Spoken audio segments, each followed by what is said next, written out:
Balikan po natin ang balita kaugnay sa nawawalang eroplano ng Philippine Air Force. Makakausap natin si Colonel Miguel Ocol, ang Public Information Officer ng Philippine Air Force. Magandang tanghali po, Colonel Ocol. Si Rafi Tiba po at live po kayo sa Balitang Hali sa GMA News TV. Yes, Rafi. Magandang tanghali din po sa inyo lahat. Opo. Ano na po yung update kaugnay dun sa nawawalang eroplano ng Air Force? Well, as of the moment, we are still searching the area. Although, as you know already, meron na tayong mga debris na nakita which confirms already that the aircraft did go down. Ano? So, yung combined elements ng Navy, Coast Guard, at saka yung ating mga air assets, yung Sikorsky at saka yung Navy Islander is still there, and we're still intensifying our search in order for us to find the aircraft. Dalawang aircraft po yung lumipad noong gabi yun, hindi ho ba? At meron na ho ba kayong detalye kung ano yung naging flight pattern itong dalawang aeroplanong ito kagabi para malaman kung saan ito eksaktong bumagsak?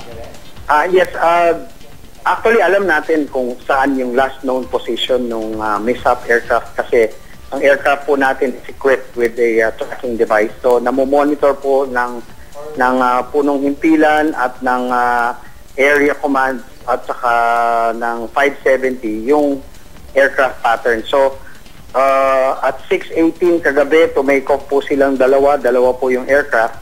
53 minutes thereafter, isa yung nakalanding.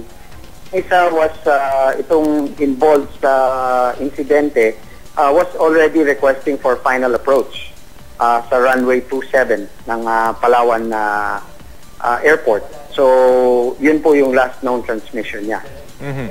So sa ngayon po, wala pa tayong masasabi kung ano yung posibleng dahilan nitong pagbagsak ng inyong OV-10. We cannot speculate on that, but what the commanding general specifically instructed was the formulation of the investigation team.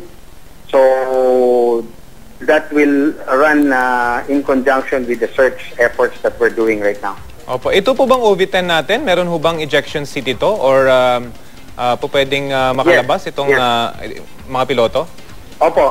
Meron po siyang ejection seat. Both are equipped with ejection seats. Pero sa ngayon, wala pa po tayong sign of any parachute dun sa area? Well, we are only, what we have right now are the debris and the last known position. Yun pa lang po ang masasabi na. Of course, naipaalam na po sa mga kaanak ng mga sakay ng OV-10 aircraft yung pagkawala nila. Kumusta po yung pamilya nitong dalawang piloto? Yes, the primary unit responsible is the 15th Strike Wing, and the wing commander is making sure that all their needs are being taken care of, and they are in constant in touch with the relatives. Sa ngayon po, kumusta naman po ang lagay ng panahon doon sa inyong pagkakaalam?